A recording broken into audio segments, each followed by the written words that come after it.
Hello everyone, welcome to my channel. दोस्तों, आज की ये वीडियो बहुत ज़्यादा इम्पॉर्टेंट होने वाली है हमारे बीए प्रोग्राम फर्स्ट सेमेस्टर वाले स्टूडेंट्स के लिए। गाइस, जितने भी हमारे फर्स्ट सेमेस्टर के स्टूडेंट हैं या फिर कोई ऐसे स्टूडेंट हैं जिनकी फर्स्ट सेमेस्टर के अंदर बैक आई है या फिर वो अपना इम्प्रूवमेंट का एग्ज़ाम दे रहे हैं, तो दोस्तों कल आप लोगों का हिस्ट्री का एग्ज़ाम है। एंड दोस्तों, आज मैं आप लोगों के लिए कुछ बहुत इंपॉर्टेंट हिस्ट्री के क्वेश्चन लेकर आई हूँ जो कि आप लोगों के कल के एग्ज़ाम में आने के पूरे चांसेस हैं। दोस्तों, आज की इस वीडियो के अंदर जिस क्वेश्चन के बारे में मैं आप लोगों के साथ डिस्कस करने वाली हूँ वो है हमारा क्वेश्चन नंबर 1। दोस्तों, ये जो क्वेश्चन पेपर राइट नाउ आपको नज़र आ रहा है ये प्रीवियस ईयर का क्वेश्चन पेपर है। एंड दोस्तों, जो क्वेश्चन आज मैं आपको कराने वाली हूँ इसमें से एक ना एक क्वेश्चन आपको कल ज़रूर अपने एग्ज़ाम में देखने को मिलेगा। एंड अगर क्वेश्चन आपको एग्ज़ाम में देखने को मिलता है तो आप लोग मुझे नीचे कमेंट में ज़रूर बताइएगा। दोस्तों, हम लोग डिस्कस करने वाले हैं हमारे क्वेश्चन नंबर 1 के बारे में, जिसके अंदर हमसे पूछा जा रहा है कि प्रारंभिक भारतीय इतिहास की पूर्ण रचना के लिए पुरातात्विक स्रोतों के महत्व का परीक्षण कीजिए। दोस्तों, पुरातात्विक स्रोतों के बारे में आपसे पूछा जा रहा है आपके क्वेश्चन में। तो दोस्तों, इस क्वेश्चन से रिलेटेड सारे पॉइंट मैं आप लोगों के साथ 1 बाय 1 करके डिस्कस करने वाली हूँ। एंड दोस्तों, दोपहर में 2 बजे भी आप लोगों के लिए एक वीडियो आने वाली है। वो क्वेश्चन जो मैं आपको कराऊंगी 2 बजे वाली वीडियो के अंदर, वो क्वेश्चन एंड ये क्वेश्चन, ये दोनों बहुत इंपॉर्टेंट क्वेश्चन हैं। दोनों में से कोई ना कोई एक आप लोगों को एग्जाम में ज़रूर देखने को मिलेगा। दोस्तों, चलिए फटाफट से स्टार्ट करते हैं आज की वीडियो को एंड 1 बाय 1 करके सारे पॉइंट्स को डिस्कस करना शुरू करते हैं। दोस्तों, हमारा जो सबसे पहला और इम्पॉर्टेंट पॉइंट है वो है हमारा परिचय। तो परिचय आप लोगों को कुछ इस तरीके से देना है कि पुरातात्विक स्रोतों का संबंध प्राचीन अभिलेखों, सिक्कों, स्मारकों, भवनों, मूर्तियों तथा चित्रकला से है। ये साधन काफ़ी विश्वसनीय हैं। इन स्रोतों की सहायता से प्राचीन काल की विभिन्न मानवीय गतिविधियों की काफ़ी सटीक जानकारी मिलती है। इन स्रोतों से किसी समय विशेष में मौजूद लोगों के रहन सहन, कला, जीवन शैली व अर्थव्यवस्था इत्यादि का ज्ञान होता है। इनमें से अधिकतर स्रोतों का वैज्ञानिक सत्यापन किया जा सकता है। इस प्रकार के प्राचीन स्रोतों का अध्ययन करने वाले अन्वेषकों को पुरातत्वविद कहा जाता है। तो दोस्तों, आप लोगों को सबसे पहले एक सिंपल सा परिचय देना है जो कि मैंने आपको यहाँ बताया। उसके बाद आपको 1 बाय 1 करके उन चीज़ों के बारे में बताना है जिनको हम आर्कियोलॉजिकल सोर्सेज कहते हैं, यानी कि हमारे पुरातात्विक स्रोत कहते हैं, जिसके अंदर पहला पॉइंट है अभिलेख। भारतीय इतिहास के संबंध में अभिलेखों का स्थान अति महत्वपूर्ण है।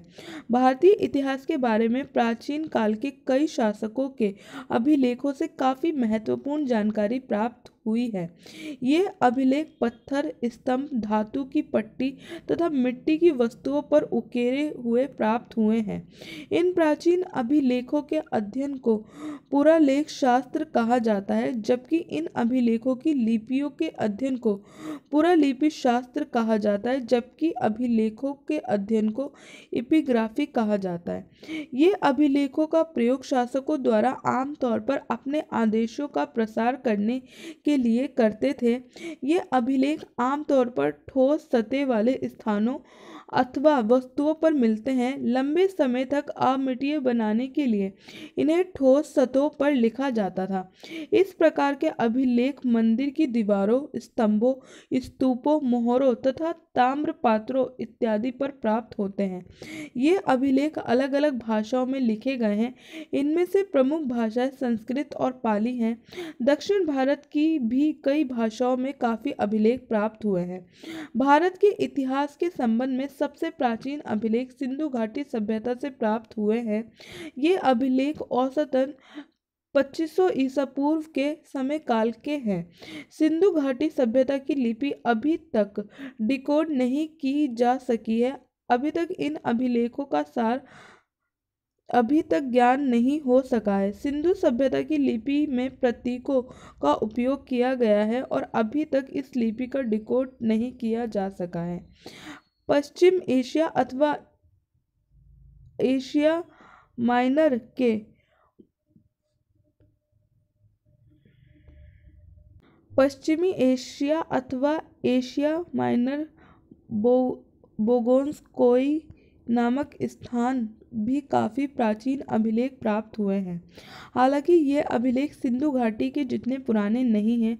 बोगोन्स्कोए से प्राप्त अभिलेख लगभग 1400 ईसा पूर्व के समय काल के हैं। इन अभिलेखों की विशेष बात यह है कि इन अभिलेखों में वैदिक देवताओं इंद्र, मित्र, वरुण तथा मत्स्य का उल्लेख मिलता है। ईरान से भी प्राचीन अभिलेख नशर-ए-रुस्तम प्राप्त हुआ है।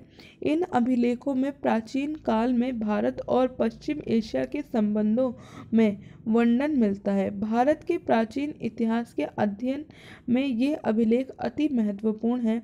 इनसे प्राचीन भारत की अर्थव्यवस्था, व्यापार इत्यादि के संबंध में पता चलता है। तो दोस्तों पहला पॉइंट आप लोगों को अच्छे से ध्यान रखना है, जिसके अंदर मैंने आपको अभिलेखों के बारे में बताया है। दूसरा पॉइंट है दोस्तों हमारा सिक्के। तो दोस्तों सिक्कों के बारे में आप लोगों को ध्यान रखना है। प्राचीन काल में लेन देन के लिए उपयोग किए जाने वाली वस्तु विनिमय व्यवस्था के बाद सिक्के प्रचलन में आए। ये सिक्के विभिन्न धातुओं जैसे सोने, तांबा, चांदी इत्यादि से निर्मित किए जाते थे। प्राचीन भारतीय सिक्कों की एक विशेषता ये है कि इनमें अभिलेख नहीं पाए गए हैं। आमतौर पर प्राचीन सिक्कों पर चिन्ह पाए गए हैं। इस प्रकार से सिक्कों को आहत सिक्के कहा जाता है। इन सिक्कों का संबंध ईसा से पहले 5वीं सदी से है। उसके पश्चात सिक्कों में थोड़ा बदलाव आया। इन सिक्कों में तिथियों, राजा तथा देवताओं के चित्र अंकित किए जाने लगे। आहत सिक्कों के सबसे प्राचीन भंडार पूर्वी उत्तर प्रदेश तथा मगध से प्राप्त हुए हैं। भारत में स्वर्ण मुद्राएं सबसे पहले हिंद यूनानी शासकों ने जारी की और इन शासकों ने सिक्कों के निर्माण में डाई विधि का उपयोग किया।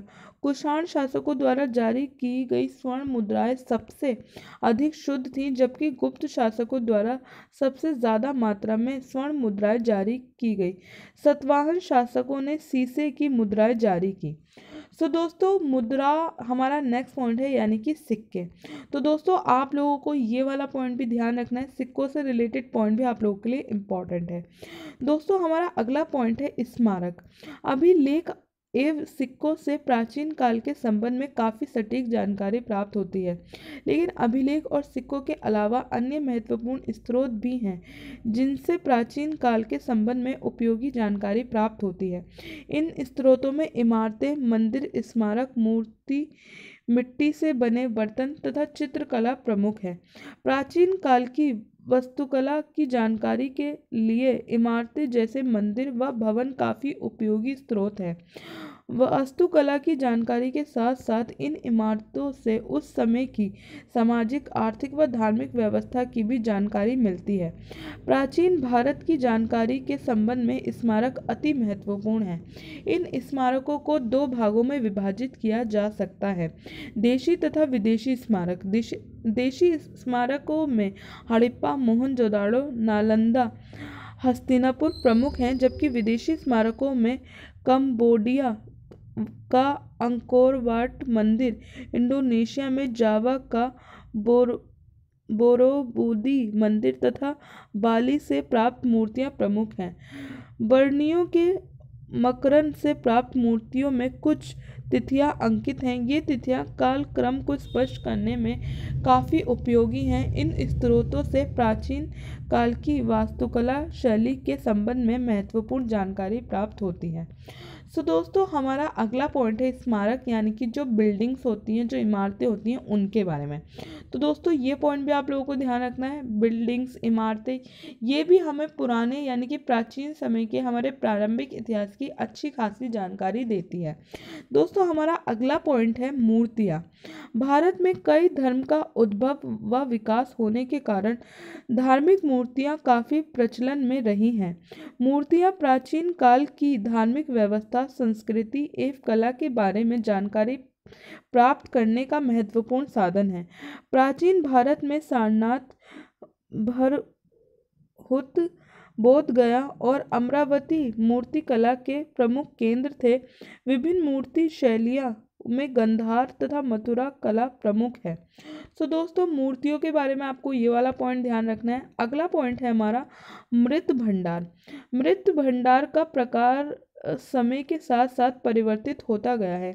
सिंधु घाटी सभ्यता में लाल मृद भंडार, उत्तर वैदिक काल में चित्रित धूसर मृद भंडार, जबकि मौर्य काल में काले पॉलिश किए गए मृद भंडार प्रचलित थे।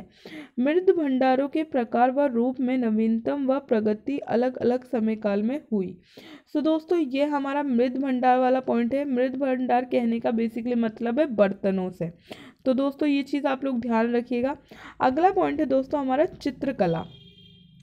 चित्रकला से प्राचीन काल के समाज व व्यवस्थाओं के बारे में विभिन्न जानकारी प्राप्त होती है। चित्रों के माध्यम से प्राचीन समय के लोगों के जीवन, संस्कृति तथा कला की जानकारी मिलती है। मध्य प्रदेश में स्थित भीमबेटका की गुफाओं के चित्रों से प्राचीन काल की सांस्कृतिक विविधता का आभास होता है। तो दोस्तों चित्रकला वाला पॉइंट भी आप लोगों को ध्यान रखना है, ये भी इम्पॉर्टेंट है। इसके बाद दोस्तों हमारा अगला पॉइंट है विविध यानी कि अन्य अवशेष। मध्य एशिया के कई हिस्सों में चीन, Korea, Mongolia, Japan, Tibet, Burma, Thailand, Malaysia, Indonesia, Java, Sumatra इत्यादि स्थलों से उत्खनन द्वारा भारतीय मूर्तिकला और चित्रकला के अवशेष, बौद्ध मठ और स्तूपों के भावन अवशेष, हिंदू और बौद्ध देवी देवताओं की प्रतिमाएं और भारतीय भाषाओं और लिपियों में लिखित पांडुलिपियां प्राप्त हुई हैं। कंबोडिया, अकोरवाट और जावा के बरूदा से प्राप्त अवशेष इन देशों में भारतीय संस्कृति के प्रसार के द्योतक हैं। भवनों, स्मारकों एवं अन्य कलाओं की वैज्ञानिक जांच से प्राचीन समय में समकालीन सामाजिक और धार्मिक हालातों का ब्यौरा मिलता है। अजंता और एलोरा में विहित चित्र, बुद्ध की अनेक प्रतिमा, सिंधु घाटी के मृद भंडार इत्यादि कुछ ऐसे ही उदाहरण हैं जो प्राचीन भारत की कला दक्षता को प्रदर्शित करते हैं और प्राचीन संस्कृति की खोज में हमारी मदद करते हैं। झांसी और कानपुर के निकट भितरगांव में देवगढ़ का मंदिर गुप्तों के कला स्थापत्य पर प्रकाश डालते हैं। भारत में ऐतिहासिक युग के भी अवशेष पाए गए हैं। इन अवशेषों से सिद्ध होता है कि मनुष्य भी पुरापाषाण युग के दौरान भारत में मौजूद था। बलूचिस्तान, उत्तर पश्चिम भारत, गंगा यमुना दोआबा, मध्य भारत और दक्षिण भारत से लोहा युग के अवशेष मिले हैं, जिससे देश के विभिन्न हिस्सों में अलग अलग काल के दौरान लोगों के सामाजिक और आर्थिक विकास का पता चलता है।